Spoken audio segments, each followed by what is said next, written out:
मेरा नाम रीना वर्मा, मैं हापुड़ से आई हूँ। जी, क्यों आए हैं आप लोग? हम इसलिए आए हैं क्योंकि हमारे बच्चों के एजुकेशन के साथ खिलवाड़ हो रहा है और उन बच्चों को नुकसान करा जा रहा है।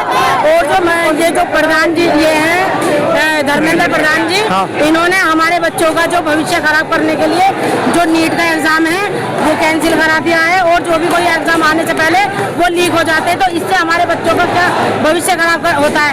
हम कैसे कैसे करके मेहनत मजदूरी करके अपने बच्चों की फीस भरते हैं और फीस भरने के बाद क्या होता है कि वो बच्चों का जो एग्जाम जो है लीक हो जाता है। तो इसमें हमारी गलती है या उनकी गलती है? इतनी प्रोटेक्शन के बाद, अगर इतने प्रोटेक्शन के बाद हर चीज रहती है, एक सुई भी गिर जाती है तो उसका पता लग जाता। तो जब पेपर लीक होता है क्या इन्हें पता नहीं लगता? तो ये किस वजह से? ये तो इनकी कमी है ना, क्यों पेपर लीक हो रहा है? इसमें हमारे बच्चों की क्या कमी है जो हमारे बच्चों को सब कुछ इतना भुगतना पड़ रहा है? मैडम, सरकार ने ना पेपर लीक के लिए कुछ नहीं किया है, सबको रोकने के लिए इतना कुछ कर दिया। दुनिया भर की पुलिस का इतने ताकत जब लगा देते, इतनी ताकत जो पेपर लीक हो रहा उसमें लगा देते, तो ये जो है जल सैलाब जो उतरा हुआ है ये नहीं होता। यहाँ से ना आपके बच्चे हमारे बच्चे हैं जो मेहनत करते हैं, तो आप कैसे इतनी ताकत आ गई?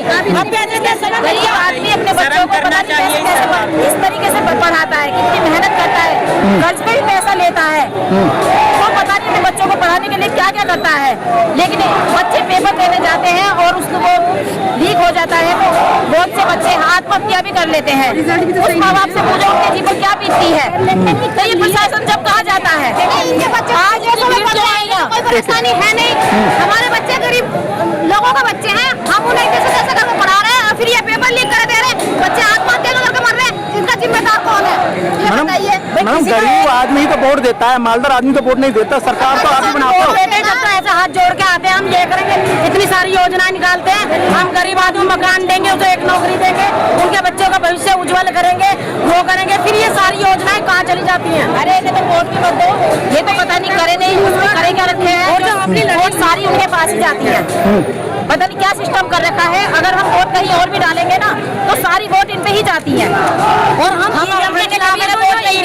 जैसा अब इतनी ताकत लगाई है इन्होंने और हम ईवीएम मशीन के लिए कई बार धरना प्रदर्शन भी करें, आंदोलन भी करें, तो वो जो है ईवीएम मशीन क्यों नहीं बंद कर रहे? अगर ये चोर नहीं है तो बैलेट पेपर से डलवाओ। जब जनता कह रही है कि बैलेट पेपर से जो वोट डलनी चाहिए तो उसे पता लग जाएगा कौन जीतेगा कौन हारेगा, चाहे तुम ही जीतो, हम ये नहीं मना कर रहे, तो लेकिन बैलेट पेपर से डलवाओ ना। मैडम, आप तो सरकार को चोर बता रहे हैं ना? क्यों चोर है? चोर है तो चोरी करती है, मतलब वोट हम डालते हैं अपने हाथ में डालो दिया या किसी में डालो, वोट उसी की हो जाती है। बच्चों की भविष्य चोरी कर रही है। मैंने अपना बटन दबाया हाथी पर तो वोट फूल पे कैसे पहुंच गई? तो ये चोरी नहीं करी है इन्होंने वोटों की, तो मतलब तानाशाही और दिखा रहे हैं। मतलब 2014 में चलो गलती होगी आपसे, 2019 में फिर सरकार बना दी। जब इन्होंने सिस्टम ही ऐसा कर दिया, देश विदेशों में जाकर के सारा सिस्टम हैंग कर दिया इन्होंने, तो क्या करेगा आम आदमी बताओ? मोदी जी आपके लिए 18 24 घंटे काम करते हैं, आप मोदी जी को चोर बता रही हो? ऐसे तो काम कर रहे हैं जो आए दिन बच्चे एक जनता को दबाते हैं। अगर कोई उनके खिलाफ आवाज उठाता है तो उसे उठवा लेते हैं, उसके घर वालों को उठवा लेते हैं, उसकी आवाज दबा दी जाती है। कोई सरकार नहीं बनी मोदी जी काम करते हैं, मोदी जी का हमको सबसे ज्यादा रेप और 18 घंटे में ही 2 लोगों को 3 महीनों के महीने के 6 महीनों के बच्चों के साथ रेप हो रहे हैं। क्या मोदी जी जब सोए हुए हैं ये चीज नहीं दिख रही? अब ये चीज तो दिख गई, जल सैलाब जो उतर रहा है ये चीज तो दिख गई। इन्हें उतारने के लिए बम के गोले रोड़े भी ये सब चीजें मंगाई थी गई है, क्योंकि जो बच्चा गलती करेगा उसको तुरंत सलाखों के पीछे डाल दिया जाएगा। हम तो हमारा ये अधिकार है, लोकतांत्रिक के उत्सव कर रहे हैं, हमारे संवैधानिक अधिकार है आंदोलन करने का, अपनी आवाज उठाने का, फिर वो आवाज हमारी क्यों दबाई जा रही है? ये दबाने का काम नहीं कर रहे हैं, बताइए। दूसरी बात है महिला आरक्षण बिल लेके आ रहे हैं और जो महिलाएं अभी हैं वहाँ चुनी हुई वो कुछ बोलती नहीं रेप के लिए। हम महिला आरक्षण बिल का करेंगे क्या? क्या फायदा? अगर हमारी महिला चुन की भी ज्यादा भी चली जाएंगी तब भी उसका क्या फायदा? जो है वो तो कुछ कर नहीं रही है। इतने रेप हो रहे हैं, 3 महीने की बच्ची, 3 साल की बच्ची बड़ी तेजाब से जला रहे हैं, सब कुछ कर रहे हैं। एक भी महिला जो सांसद है ट्वीट करती है, महिला कुछ कोई बोलती है। उतर के नहीं आई है। महिला आरक्षण का कोई अभी ललिता गौतम का कितना हत्याकांड हुआ है, मनीषा गौतम होगी, ज्योति होगी, अभी ये राजस्थान में अभी केस हुआ है जो एक 13 साल की बच्ची के साथ बत्ती आलमदों ने रेप करा है। इनके जब तक आंख बंद हुई पड़ी है, एक भी इतनी सारी महिला सांसद बनी हुई है, कौन सी महिलाओं के आरक्षण होकर के आ रही है बताओ? वो महिलाओं के वोटों से नहीं जीत कर पहुंची है वहाँ पर। आज के आंदोलन से मोदी की सेहत पर कोई असर पड़ेगा? पड़ेगा पड़ेगा क्यों नहीं पड़ेगा? देश संविधान से चलेगा। ये है ना, ये जो नो सोच रहे ना भाई, वही जो मनु समृद्धि है उससे थोड़ी देश चलेगा। वो अपनी आस्था है, अपनी आस्था कैसे कोई भी कैसे प्रकट कर सकता है। देश तो संविधान से चलेगा। बाबा साहब ने जो देश को सबको हमें किसको छोड़ी, सबके हक उसमें है ना, सुरक्षित है सबके हक। आप करें मनुस्मृति है, मनुस्मृति तो लागू है सर। हाँ हाँ, लड़कियों का रेप हो रहा है। हाँ। चल रहा है ये अब जो अत्याचार हो रहे हैं, ये संविधान में लिखा हुआ था कि कल हमने संविधान में लिखे जा रहे हैं हमारे बच्चों को रेप करना। कौन सी धारा में, कौन से संविधान में लिखा हुआ है ऐसा बताइए? ये मनुस्मृति संविधान में लागू कर रहे हैं तो सबसे ज्यादा अत्याचार हमारी बहन बेटियों पे हो रहे हैं, सबसे ज्यादा हमारे बहुजन समाज पे हो रहे हैं। ये वही पुराना त्रेता युग में ले जाना होता है देश में। आप बच्चे शिक्षित हो गए, बच्चे हमारे पढ़े लिखे हो गए, इंजीनियर बन गए, डॉक्टर बन गए, डीसी बन गए। हमारे बच्चे शिक्षित होंगे, वो सही और गलत को जानेंगे। बिल्कुल हमारे हाथ में संविधान है और ये प्रतीक करता है, दिखाता है कि अगर इस सत्ता को, इस सरकार को अगर ये ताकत देता है संविधान, तो ये हमको मौलिक अधिकार भी देता है, हमको बोलने की आज़ादी भी देता है। इसलिए मैं आपका विरोध करूंगा, शांतिपूर्ण आपका विरोध करूंगा और जब तक मैं इस्तीफा आपका नहीं ले लूँगा मैं यहाँ से नहीं जाने वाला। संविधान की आप बात करते हैं, लेकिन संविधान की सरकार बात नहीं करती है। आप क्यों नहीं बात कर? संविधान की बात करना पड़ेगा। संविधान देखिए हमारे देश का सर्वोच्चम कानून है और संविधान हर एक व्यक्ति को मानना पड़ेगा। हाँ। उसके रूल को फॉलो करना पड़ेगा। जो संविधान को नहीं मानेगा वो देशद्रोही है, असल में वही देशद्रोही है। मोदी जी ने संविधान की कसम खाई थी, लेकिन संविधान का उल्टा करा।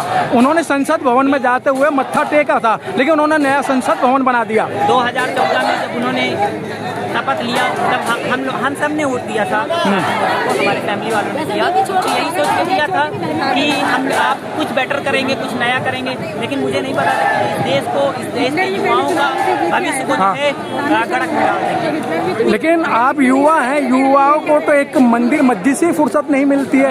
2014 से लेकर 2026 में जा रहा है। सरकार की नीति है, कूटनीति है, उसने सिर्फ हिंदू मुस्लिम की राजनीति की है और इस राजनीति को हम समाप्त करना चाहते हैं। हम विकास की बात करेंगे, शिक्षा, चिकित्सा, रोजगार की बात करेंगे। अगर जो भी सरकार आए शिक्षा, चिकित्सा, रोजगार की बात करेगी तो हम उसका सपोर्ट करेंगे, हम उसके साथ खड़े रहेंगे। 2014 में जो मोदी जी ने वायदे किए, 2019 में वायदे किए, क्या वो अभी तक पूरे किए हैं? नहीं पूरे हुए। मुझे कोई ऐसा व्यक्ति दिखा दीजिए जिसको 5 योजनाओं का लाभ हुआ हो या 2 योजनाओं का लाभ हुआ हो यहाँ पे हो। हाँ। 17 से ज्यादा नीट के बच्चे मर गए। कौन रिस्पॉन्सिबिलिटी लेगा, कौन अकाउंटेबिलिटी लेगा? 20 दिन से सोनम वांगचुक यहाँ पे भूख हड़ताल पे हैं। आपने एक साइंटिस्ट के साथ ऐसा व्यवहार किया है, इंटरनेशनल लेवल पे हमारी क्या इंसल्ट हुई है? मोदी जी इस समय देश के सबसे बड़े साइंटिस्ट हैं जो नाले की गैस से चाय बनाते हैं। बाकी उनके आगे कोई भी उससे बड़ा साइंटिस्ट है ही नहीं। लोकतंत्र इसी को कहते हैं जो रोडों पे युवा है।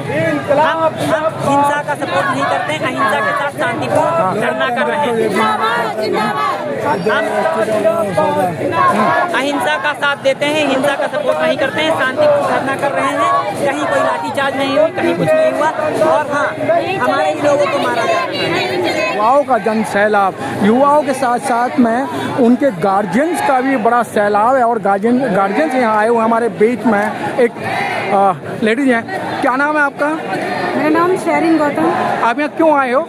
हम युवाओं के लिए आए हैं, अपने सबके बच्चों के लिए आए हैं। क्या बच्चों के लिए, क्या ऐसा क्यों आए हो? इतनी भीड़ में क्यों, क्या कारण है? क्योंकि धर्मेंद्र प्रधान अपना काम ठीक से नहीं कर रहा, सारे पेपर लीक करा रहा है, उसको हटाना है।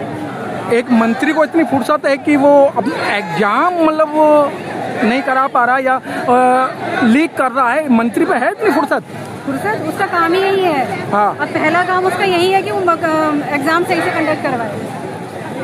तो आज युवाओं की भीड़ है, किस लिए आई है? इसीलिए आए कि धर्मेंद्र प्रधान का इस्तीफा चाहिए, इस्तीफा क्यों दें, क्या कारण इस्तीफा देने का, क्यों दें? क्योंकि उससे शिक्षा मंत्रालय नहीं चला पा रहा वो, हाँ, और सारे पेपर लीक हो रहे हैं, उसकी असफलता का प्रतीक है। क्या आपको लगता है कि मोदी सरकार के अंदर कोई इस्तीफा दिया अभी तक? रेलों का एक्सीडेंट हुआ, रेल मंत्री ने इस्तीफा नहीं दिया, आज करीब 6 महीने से लगातार पेपर लीक हो रहे हैं पूरे 2014 से, लेकिन सरकार के कानों पर कोई जू नहीं रेंग रही है।